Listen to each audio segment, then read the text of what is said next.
Welcome to another episode of the Lessons from Sports podcast. I'm your host, Wayne Partello. Each episode, I chat with different people who played sports, worked in sports, and anybody who interacted with sports that learned lessons that helped them apply those lessons to just being happy and finding success in life. And this week is no different. This is a guy that I crossed paths with during my time in Miami working for the Miami Dolphins. Seth Levit was on the outside of the organization, but he had once worked for the organization. We got to know each other, and we've been following each other's careers. And over the last couple of years, seeing him take what he had been doing at the Jason Taylor Foundation, parlaying his love of the Miami Dolphins into a podcast that has now turned into a podcast that works with the team, and now he's part of the pre and post game show on radio for the Miami Dolphins. Just an incredible career, an awesome guy, and I'm really excited for you to hear some of his lessons that he's learned, not only in his own career, but some of the people that he's had the opportunity to interact with and learn from. So without further ado, here's my conversation with Seth Levit.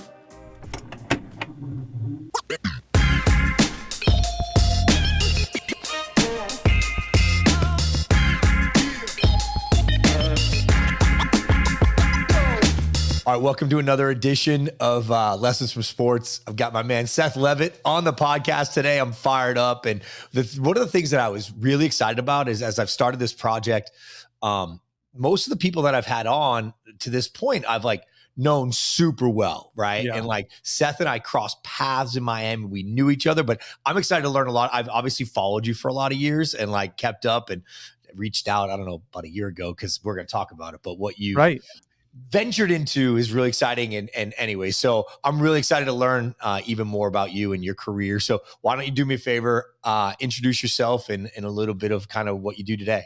Sure. Yeah. Well, hopefully it's not a letdown. It's not that exciting. But I am excited about the conversation, though. That is for sure. So, yeah, Seth Levit. I am the executive director of the Jason Taylor Foundation by day. And this is, we're about to hit 20 years, which is pretty wild for me to even think about that. Yeah. The reason we cross paths, for those who are just kind of trying to connect the dots, is, I worked for the Miami Dolphins for 8 seasons before leaving in 2004, which, golly, that's a long time ago, to partner up with JT and see if we can, and again, people are watching and they're not huge sports fans, which would be really weird that they're watching this, but Hall of Fame defensive end, Miami Dolphins legend. So was with JT really his entire career with the Dolphins up to that point. 7 seasons in, he wanted to take his philanthropic vision and be more strategic with it. And we decided we should do that together. And 20 years later, here we are. But about 5 years ago, and I imagine we'll get into it, I started a podcast with another former Dolphin, OJ McDuffie, and we created the Fish Tank. And about a year and a half in, the Dolphins said, we want that to be a part of our channels. And so we've been rocking out that way. And that's kind of led me into a couple different paths as well. So wear a lot of different hats. Somehow the Miami Dolphins are seemingly always tied to it, and actually started a new project that we haven't even discussed. So it'll be fun to share with you in this format. I love that. That's amazing. Yeah. And obviously the reason why you and I reconnected was I love the content you guys were producing around the Dolphins. Obviously, when I was with the Dolphins working on the content side of things, getting to interact with a lot of, the Dolphins just, I guess every team does, but I just loved the personalities that I got to interact with in my time in Miami. And obviously OJ is one of the best. So he was on the show that I was part of when I was there. And I love to see what you guys kind of created on your own, that the team did a really good job of bringing you guys in. And I love it. And the content's been amazing and the stuff that you guys are pursuing, but I'd love to, what's the new project? Well, another couple of guys that you know pretty well, some former Dolphins from a different era, but Joe Rose and Kim Bocamper, been doing something with them. Bo called me and said he wanted to pick my brain and just kind of learn how to start a podcast, which I got a kick out of. Love a guy who's 69 years old and wants to start something new and is actually hungry to start something new. And that's actually what the concept is. So he had this vision, launched a podcast called Out to Pasture. I'm producing it for Bo. That's amazing. And, it's called Out to Pasture. It's great. And the whole concept is, so Bo is 69, Joe is 66. He's like, but in our minds, we feel like we're in our 20s. Our Mm-hmm. bodies feel like we're in our 60s and play professional football. But the whole point is we're old guys, but we're not dead guys. Yep. And like we still are living a life, and there's things that you go through that there's some commonalities for people who are 50 and up, 60 and up. And can they tie those things in? Can they talk to some of your favorite sports heroes of the past who are also going through those things? So they've had Larry Zonk on the show. Pete Rose is the current guest, which is really, talk about Amazing. some heavy hitters there. Stan Van Gundy was just on the show. We've got OJ coming up talking about mental health and things that athletes deal with when Yeah. when the lights turn off, so to speak. And Dave Barry. So it's not going to just be a sports show. It's certainly not just a Miami Dolphins show, but a lot of fun. And I think, and I think you and I are similar in this way. It's fun to create something new. Like I Yeah. love look, 20 years with the Jason Taylor Foundation. It's not like I'm a guy who's, every 2 years needs to do something new. I've been doing this for 20 years. I was with the Dolphins for 8. But with the podcast, I do some podcast coaching. It's also fun at the same time to have consistency, but to start something new and to create something and to bring it to life. Yeah, that is awesome. Those guys are, again, some of the amazing characters I had to It is change. fun, But man. you touched on something really special there, though. Like Kim has always been somebody who's been, I mean, his restaurant business, he was for those who aren't in the South Florida market, Kim Bokamper played for the Dolphins, but then goes on, becomes TV broadcaster, becomes sidelines for the Dolphins. He did a bunch of media stuff, builds a restaurant. I mean, pretty much empire down there. I mean, he's got restaurants all over. His one on the waterfront now. I was just down there a couple months ago, and gorgeous, just what he's built and around the brand. He's got one in the airport now. I mean, it's just but to see right at 69, he's going, what's next? What else do I want to do? And And he is hungry, man. It's unbelievable. I went home. I told my wife, I said, I now understand why Bo has been so successful. It's not just that he built relationships. That's a part of it, building Sure. relationships. And, anybody who wants to talk about careers in sports here, that, your network is everything in a lot of ways, but you also have to have a drive and you have to have a grind. And to see that he wakes up and at 7 a.m, he's texting me with ideas about this. I love it because I'm wired the same way. And I think it's made a good partnership. Yeah, he was one of the guys when I was there. There's buckets of former players, right? And you've got some of the folks that believe that because of what they used to do, they're owed something today. And you've got some guys who go, you know what, I want to give back. And then there are some that you can see exactly what you just said, that had this drive that you were like, gosh, I mean, I'm sure Kim, he played before my time, right, of being a fan, but like obviously seen the footage and like incredible athlete. But you could also see that his drive was second to none. And that's just, I love that. And Joe Rose, just an incredible character for those who don't know. Like, again, morning radio host, became, Dolphins play-by-play team, and just an incredibly funny character. And those two together, that's awesome. Congrats on that. Yeah, I'll have to send you the info. Yep, out to pasture. So check it I out. love that. And we say, listen, if you're under 50, you can listen, but you're not really part of the crew until you hit the big 50. So they just let you hang around because you're not there I'm 50. yet. I'm right there. Are you? Yeah. So that was it. I think that I would have just been a guy who gave advice, but because I'm 50, they were able to bring me onto the You're team. allowed to hang out. I like that. I like that. I'm the young guy in the group. That's the fun part about it. But that's great. I mean, again, showing, one of the things that we try to talk about this is lessons from sports, right? So it's not just, I want to work in sports. It's like you can learn a lot just from playing the game, watching the game, being around the game. And, you made a transition that I think is really interesting. You worked at a team and, did what I did, which is leave, which is hard, right? We know a lot of friends who didn't or couldn't, right? They just didn't know how to even cross that bridge. And how did you come to that? What helped you take that leap? Obviously staying close to the game with Jason, but you're leaving the logo, as I like to say. Yeah, and it's a logo that meant and means a lot to me. My entire life, I wanted to be associated with the Miami Dolphins. Like, I was a Dolphins fan. I didn't just say I want to work in sports. I wanted to work for the Miami Dolphins. It was it. Mom says, "What's plan B?" There is no plan B. Like, I'm going to find a way. I don't know what it is, but I'm going to work for that team in some way, shape, or form. And I found my path, and I worked in the media relations side. people today. Now the department's called communications. Sometimes you hear sports information, PR, so on and so forth. But that was where I fit in. But it was my dream to work there, and I lived it and I achieved it.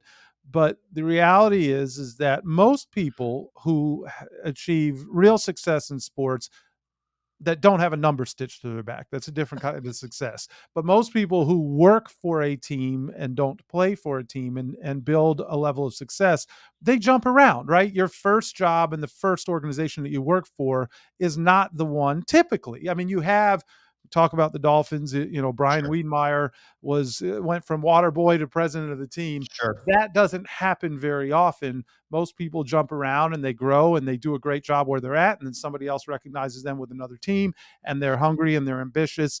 And I was hungry and ambitious, but I wanted to be with the Miami Dolphins, and there started to become opportunities to take the next step. Okay, don't be the number 3 guy in the PR department. Be the number 2 guy if you come to Buffalo. I'm not going to Buffalo. I didn't get into sports to work for the Buffalo Bills. Like that's not why. And no disrespect to them, No, but like but that wasn't for me. And I honestly didn't get into sports to go work in baseball or golf or sure. something else. I had a very specific goal and intent, and so. Wasn't making a whole lot of money. And there Right. wasn't a whole lot of money for you when you're not at that C level if you're working for a team. And I also wanted to spread my wings. I thought I had ideas. I understood there was a hierarchy above me. And I connected with a guy who I believed in and who believed in me, and who was Sure. I guess 7 years in, he was a star, but he went on to not just be a star, but one of the greatest players in the history of the game. And that helped. I wasn't just I took a leap of faith, but I think it Sure. was with the right guy. And so we were able to build something that's been lasting for 2 decades. And so that's why now getting in the nonprofit sector, I had no idea what that was about. I Sure. helped promote some of the community activities for the Dolphins, but to run a nonprofit, there was a huge learning curve. There's still a huge learning curve 2 decades in, and that either means that we should always stay growing or I'm a slow learner. No, but like that is, I mean, for you achieved your goal. Like a lot of people have a hard time with that sort of moment, right? Like, especially in the world of sports where I had this goal, I wanted to be this, right? Okay, Right. now I've done that. And you look around going, but now what? Like Right. for those who are hungry, for you, I know you've got a lot of ideas. You're a hard worker. You're creative, and we can say it, right? The media relations department way back then was not one of the most creative worlds to play in.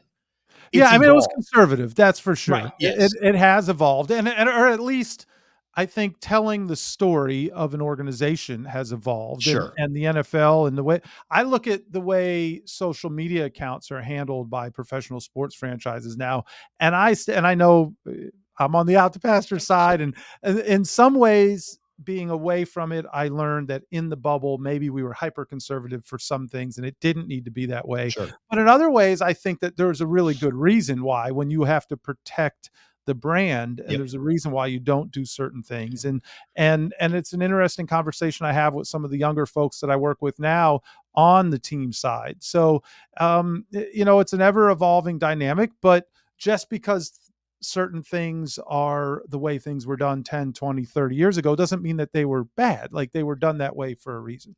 And So I think, there's a learning curve. yeah, and I also think that there's a power, there's a reason why organizations bring in fresh blood, right? Like, I mean, when I got to the Dolphins, right, the famous Harvey, right, he's the My legend, right? boss, my mentor. Yeah, he was the best at what he did for decades. They bring in somebody different like me that is like coming from the media side, which was, the enemy, right? Like it was like our partners, but our frenemies. Like we got Right. to create this safety wall for the team, which I totally respect. And then the organization drops in a media guy in-house, and it's like, wait, what is this guy doing here? And Yep. wait, how do we handle him and the 7 behind him? And I get it. Like now looking back, you go, I know because I eventually went on to run a PR department and go, I get it. Like I totally got it. But I think what the organization did is it forced create like different thoughts. And, a guy who I know you and I both love, Jason Jenkins, was sort of that middleman to go, hey, I see both sides. Let me help figure this out. And then, when I left the organization, Jason what he did in his time with the Dolphins, like obviously, for those who don't know, Jason passed away like last year, year and a half ago at this point. And Yeah.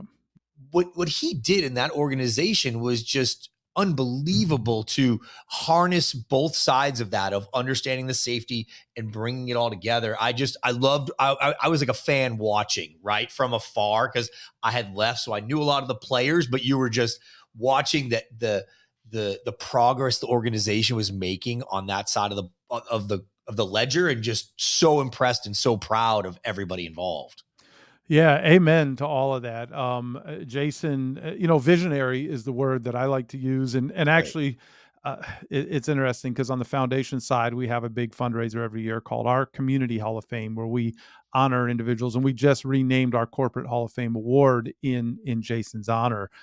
So it was pretty I didn't special. know And that, that. That's yeah, amazing. that was just 10 days ago. So Oh, wow. definitely spent a lot of time thinking about Jason, and I think about him every day because our podcast, The Fish Tank, the reason it is a part of the Dolphins Podcast Network is because of Jason's vision and his belief in the show, and his belief in or understanding of the fact that a fan base is not just, it doesn't fit into one box. There's a commonality that there's Yep. multiple people are fans of a team for different reasons, or they experience their fandom in different ways. And the commonality is, like you said, the logo, right? If I'm a Miami Dolphins fan, I root for whoever's wearing that laundry.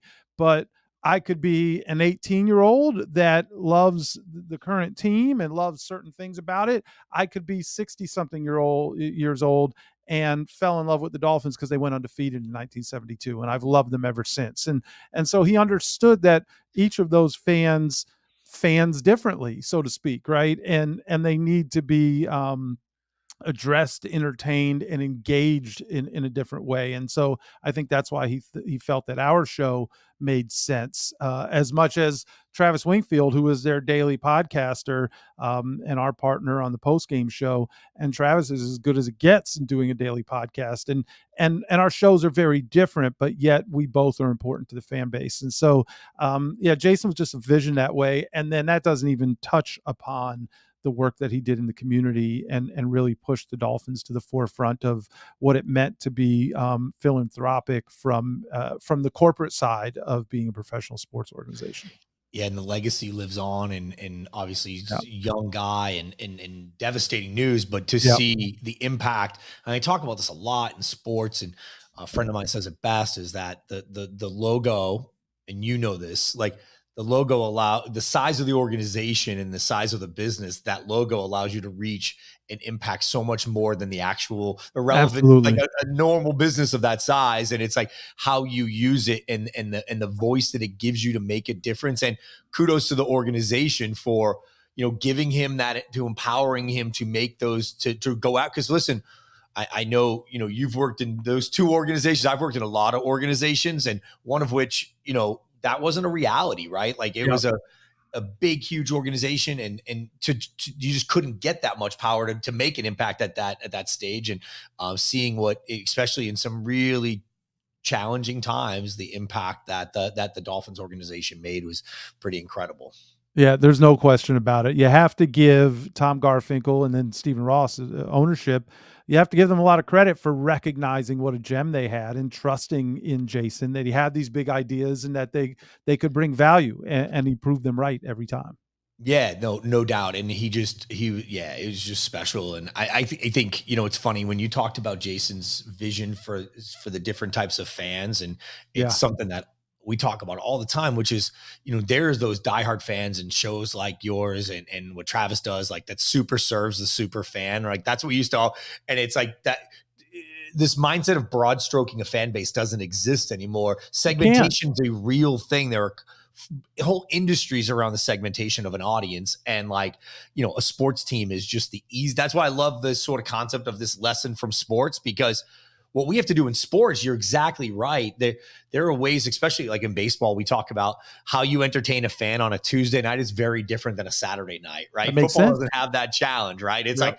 like you have your 8 Super Bowls and go all in for it. But like here, it's like the Tuesday audience is a little bit different than the Saturday, and Sundays, usually families, so there's different, you have to really segment who's in the ballpark and really, hone in. That's what baseball challenged us to think about, but pretty wild to see it impacting everywhere. All right. We have to go transition into number 2, which is, you're the boss here, man. I'm just, I'm riding co-pilot. Excited. You get me excited. We start talking about some of the people and the work. And obviously Jason's been mentioned on this podcast many times because his name comes up. Obviously, from my time in Miami, whenever I have somebody on in that time, somehow we end up talking about him. Yeah. I think he had such an impact on me when I was there as the person who understood where I was trying to go and not try to hurt the organization. And he got it.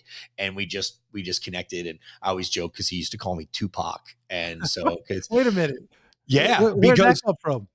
So it was really funny. He used to text me, "Hey, Pac," and because to move the organization forward, there needs to be agents of change.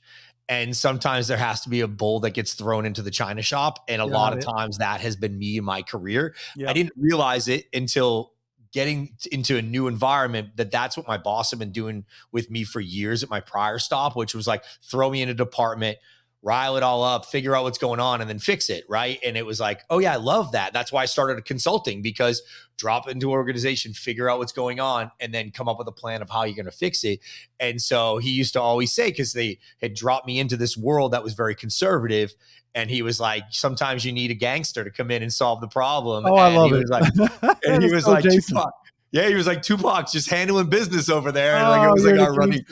It like, even every text I would get from him would start with Pac, and I would just it would just burst out loud. Be in meetings like, what are you laughing at? I'm like, this is my buddy in Florida calls me Tupac, and it's hilarious. But that is great. Yeah, so I'm going to pull, and I shouldn't do this. It's your show, but I can't help the interviewer in me now.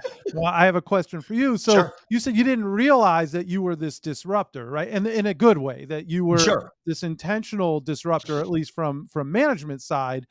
Once you did realize, did it change the way that you approached, or did it just validate what you had been doing? Yeah, that's a great question. So I think for me, it is because it allowed me to not take it as personally. Got it. I understood that it was going to ruffle a feather or two, and it was never with bad intention. And like, I think that was always my thing when I stepped away, was I hope that the people that got feathers ruffled on a year later, 2 years later, 3 years later, go, you know what? Good guy, worked hard, had good intentions, and we are better for it, right? If you do that. And it's funny, when I got to San Diego, I was well aware of what my role in business was at that point. I actually had this conversation with a media member, and I gave a very honest answer off the record on something, like, and it was basically like, I'm not giving you an answer, but it was like, and kind of looked at me and I said, look, I know you've been people have been very fluffy here for a long time. I'm from Boston. We don't know fluffy, but like, let me tell, like, I'm going to be very honest with you, and you may not like me right now. And I get it. And you may not like me 6 months from now, and you may not like me in 5 years, but I do know at some point you will wake up and realize that you do respect me, and that I've never lied to you. And so it happened about 4 years later. The guy comes up to me and he says, I've roasted you for years because you're very direct. I'm like, well, I don't have time to waste your time or mine. Yeah. I know on the media side, I just wanted somebody to be honest with me, and I would learn to trust or not trust that person. But trust comes with consistency.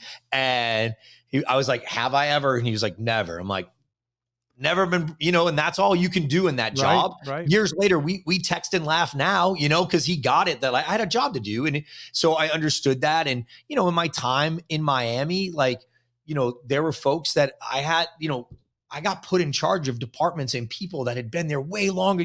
This, like, that was really tough, right? That was one of but now I'm getting dropped into organizations where that's happening, because I truly believe that leadership should be based on ability to lead, not on tenure.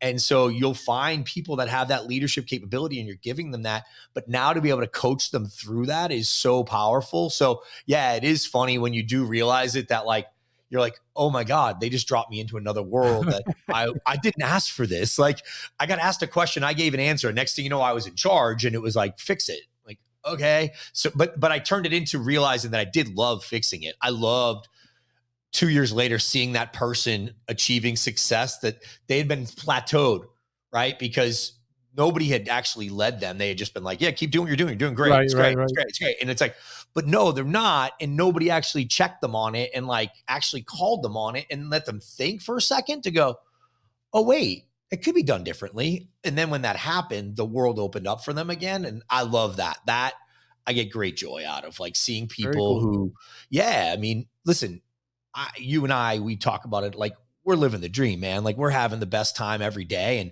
I think helping people gain that confidence in what they do and showing them that there are some other ways. So I do enjoy that. So that was a good question, Seth. You Hey, should host a appreciate it. podcast. Yeah. I'll give this a shot. So I'll give it a shot. let's parlay into what is your lesson from sports? Like what is the thing that Ooh, man. you learned in the game or around the game that is really parlayed into, you know, helping you find happiness? I'll just say this as you're thinking. I love that you achieved your goal, you moved on to another goal. And then even through that, you've added things to your plate that just make you happy.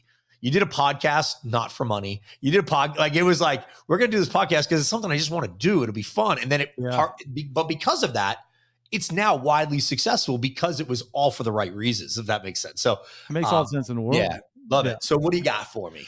Oh man. I mean, golly, there's so many lessons. You could start a podcast on them, right? You know, there's so many things. It's hard to think of just one, and I probably should have come prepared. I know one thing, and it goes back to Harvey, and I used this the other day and was laughing about it with somebody who knew Harvey well. And he used to say, no matter what was going wrong on a Sunday, he's like, look, they're still going to kick this thing off at 1 o'clock. I use that line.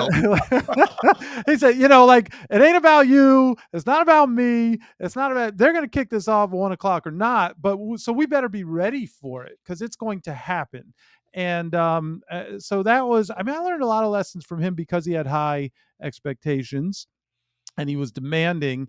And I think what it allowed me to learn how to kind of persevere through almost anything in life because they're going to kick it off at 1 o'clock. You have to be ready. You have to get the job done, whether that's at home, whether that's with your family, whether you're having a bad day, whether you and your partner don't see eye to eye on something, your kids still need to be fed, like whatever it might be, you have to find a way to get it done.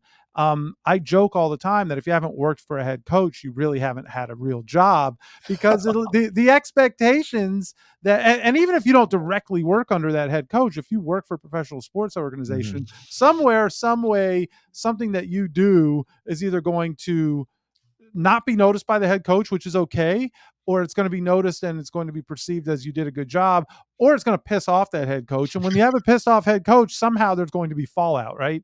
And so again, I think that's the lesson there, is that you have to kind of understand what is required and what needs to be done, and you got to find a way to get it done regardless of circumstance. And there's probably things that can splinter off. I know when I talk to young people, another thing that I learned both with the Cleveland Cavaliers when I did an internship there and from Harvey is that once you are representing a brand like a professional sports franchise, or I keep saying professional, you can work in collegiate athletics. I mean, that's basically like working for a professional sports franchise now, especially now, right? The players are on the payroll and everything else. Is that I'm not in my third period math class, or I'm not in my whatever theory of what have you class in college. And that if I skip class, the only person impacted is me. If I turn in a paper and I just kind of screwed around and didn't put in my best effort, I'm going to be the one who gets an F and not anybody else. But once you work for an organization like that, everything you do impacts the greater good and the larger community. So again, you got to get the job done, because you're no longer Seth Levit of the Miami Dolphins. Seth Levit, you're Seth Levit of the Miami Dolphins, or you are so-and-so, a staffer for the Miami Dolphins. And nobody really cares about the name that came beforehand. It's just, how are you impacting this organization? So those things, in the same way that it's really great, like you were saying, to have that logo and people take your calls or people return your emails because of who's in that signature line. In the same way that happens there, the expectations are that you have to handle yourself a certain way, that the job has to get done. And if it doesn't, now the Dolphins look like they are less than professional. And so that's, I guess, to sum all that up, Wayne, they are still going to kick it off at 1:00. Yeah, no, by the way, I love that you use that lesson. I credit Harvey for it every time because I always like there was the Hall of Fame PR guy at the Miami Dolphins. This was his line. And I use it when people can't make decisions fast enough, right? Yeah. Like they're just toiling over a decision. And then what happens when leaders toil over decisions, the staff doesn't know how to react because then they don't make decisions quickly. And then you're not ready for that, like in football, kickoff or first pitch or whatever it might be. It's like, it's happening whether you like it or not. It's out of like, the world keeps spinning. And so that fires me up because that is one that I actually use a lot to help people outside of sports, because that's one of the things we love to do is to work outside of sports and go, hey, you can toil over this decision all you want. You work in insurance. Great.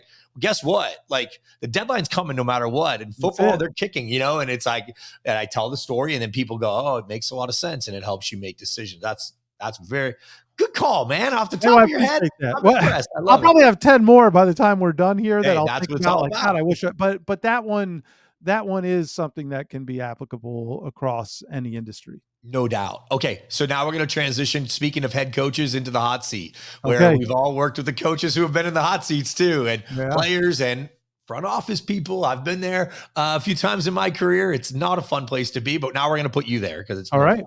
All right. So, who is the favorite athlete you have worked with besides Jason Taylor? Dan Marino. Dan Marino. All right. Dan Marino. Yeah. I mean, he was a hero growing up, right? Mm-hmm. I'm 10 years old in 1983, and he revolutionized offensive football. He did things in 1983 or 1984 that drafted him in 83, 84. He had that 5,084 yards, 48 touchdowns. No one had ever thrown for 40. He did things that year that would make him the league MVP today. Mm-hmm. Just spectacular. He's been so supportive he was supportive of me when I worked for the team. He's been so supportive of the work that I do with JT.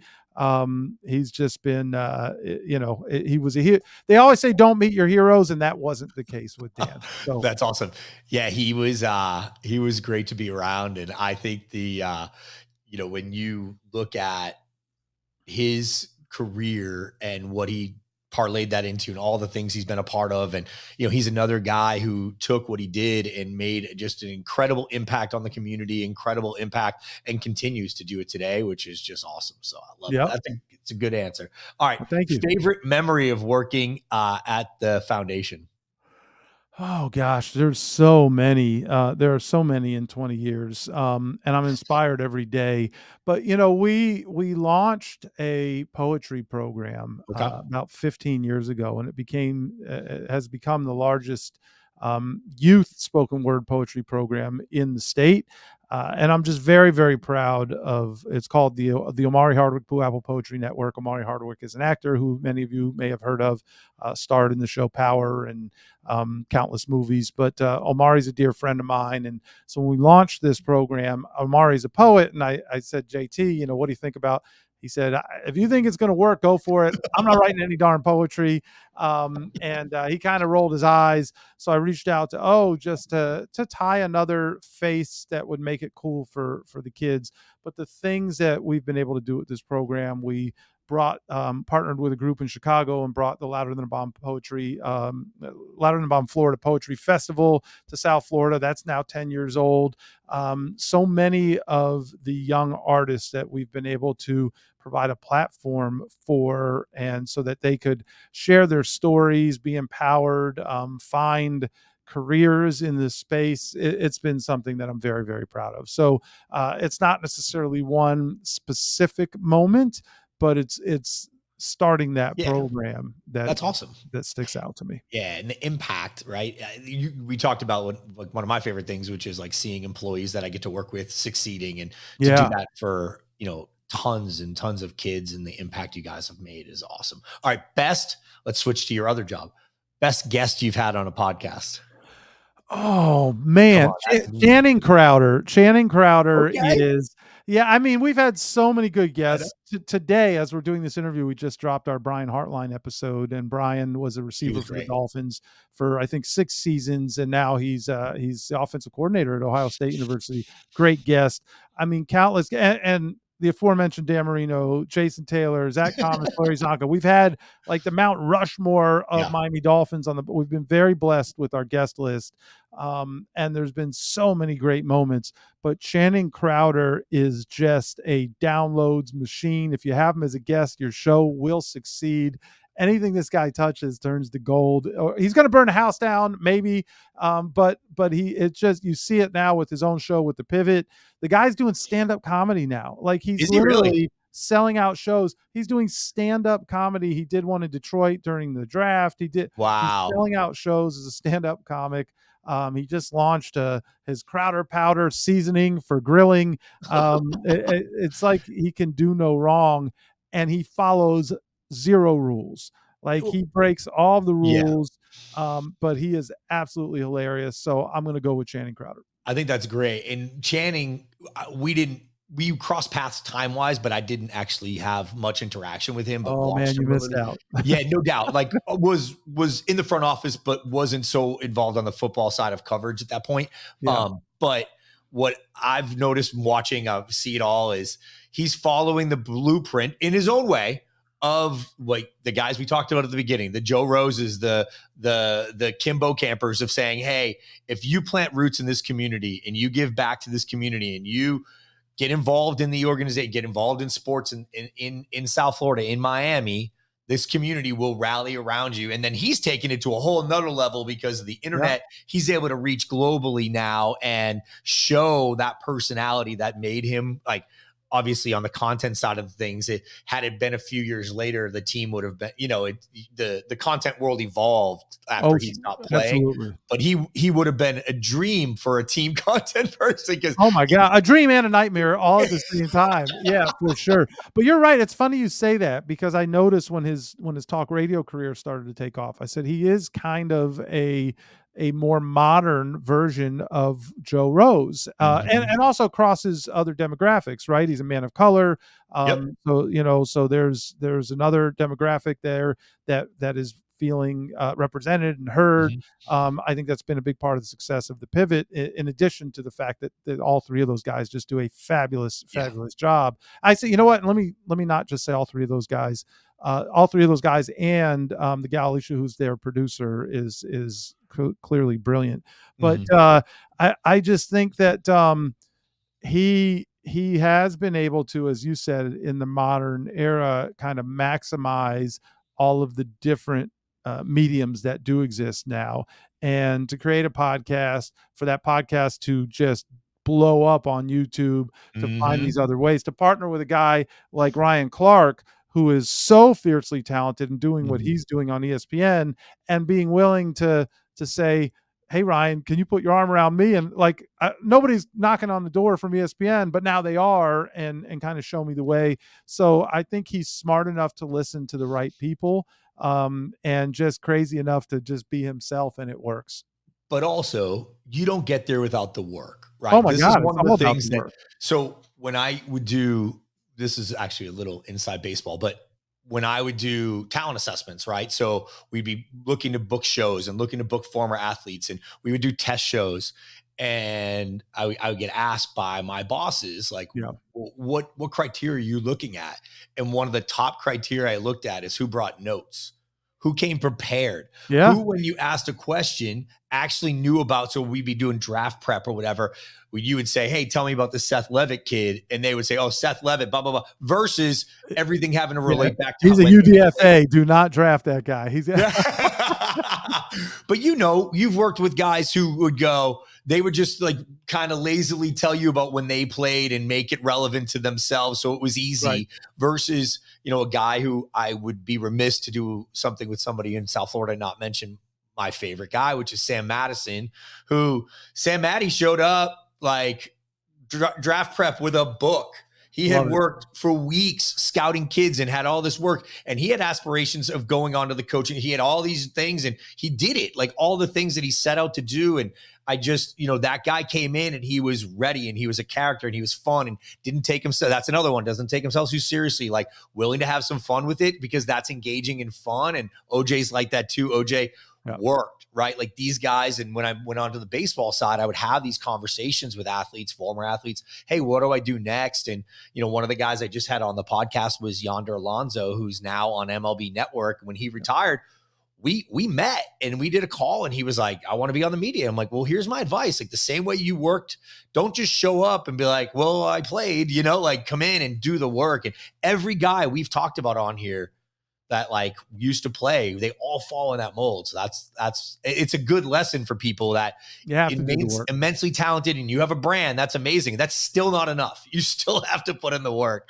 and get ready. I love that. All right. We're going to go bang through a couple here. Favorite place to relax? Home. Yeah. Okay. On my couch. That's a good place to be. That's where I was on Sunday and it was glorious. Well, there better not be anybody else there, but yes, that's a good place for me to be. Who most famous person in your phone? Oh man, we just named a couple of them. I have some numbers that I hate to do this because it sounds. That's why I did it. Yeah. Oh, yeah. So I have numbers that I don't know if the numbers are still good, but and the only reason I have them, and I want to put this out, I know that the intent here is to do this quickly, but because of JT, I often would have numbers that he would constantly lose or lose phones or whatever. And so there were numbers he did not want to lose. Yep. So like Tom Brady, Michael Jordan, like those numbers, but I better not call them, right? Or they're there for safekeeping. Correct. If I hit send on them, but my guess is that those numbers have been changed. Yeah, no, that's a good one. And losing the phone is a real one. Back in the day, I had a friend who worked at the Red Sox and her phone got stolen at a bar, and it was before it was all locked and all this stuff. And random people started getting calls, and it was like, wow, this is so that's when everybody started doing code names and phones, and now we can lock our phones, but it was showing our age here. Okay, last one, and then we're going to transition to the final segment. I'm just trying to pick one here. Okay, we'll do this one. What's the best business decision you've ever made?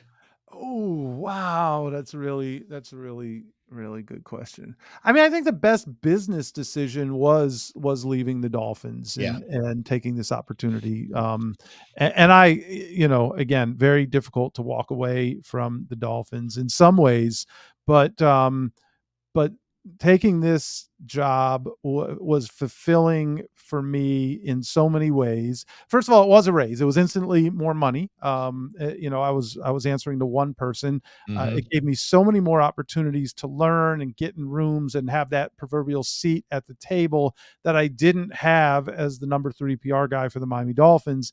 And it built my network significantly. And it also, Jason has given me the freedom to do other things. He could say, how could you be doing this podcast and be giving everything that you need to be giving for the foundation? And he's never been that way. And so it's allowed me to get my feet wet and other things and create additional opportunities where the responsibilities of working in the National Football League just would not have allowed for any of that. Yeah, that is, I think the part that you hit there, which I love, is his trust in you to give the organization everything you got, but also know that there's bandwidth left over for things that you enjoy. And I was fortunate to have a boss that did that for me, that said, hey, I can see you're lacking a creative outlet at the moment. Like, go create one, because you're better for us here if you're doing something creative, even if it's a couple hours a week, that's just forcing your mind to think differently. And honestly, that's how we got into where we are today with Cuento. Kudos to him. That's great. Yeah, it was great. He saw it and saw that like I had built an amazing team, but by building an amazing team as leaders, you kind of get out of the weeds of day to day, and you're not like having to do the things that used to inspire your mind to get going. So I love it. All right, last question, because I know we're up on time here. And this is the last question. The final segment is about providing value, since you and I chatted a lot here. Okay. We've given a lot of value, but I finish the podcast with the same question every time of what's the best part of what you do every day? Man, These are some good questions here. These are some good questions. So from the foundation perspective, the best part of what I do is I have been provided a platform to impact others in a positive way. I mean, that's the nature of what we do is benevolence, and so I loved achieving my goal and working for the Dolphins, but I helped ball players answer questions and kept their statistics, So like ultimately that's cool, but I don't know that the world is becoming a better place as a result of that. But when if I could sit here and show you some of the texts that I get from young people, a guy who I spent a lot of time with when trying to keep him from dropping out of high school, he's one of the most talented poets we ever had. He's now 27 years old and married, and his wife's about to have their first child. Amazing. And for him to text me that, like, you helped me in ways that you don't even know. So just the things that we're able to do to without pounding my chest here, but the being put in a position to help others and to not really need anything in return is very special about this position. And it's not pounding your chest when it's as humble as you are all the time and as genuine as you are. It's real. Like, this is you're right. You have 2 decades of helping people. Obviously an amazing, magnet of Jason, right? To attract a lot of, support and community involvement, but the work has to be done. And that is awesome. I love that. Seth, I know we've been trying to get this on the books for a bit. Thank you so much for making time. You got 8 jobs. You got all the things going on. I got a lot. I think I just picked up another one.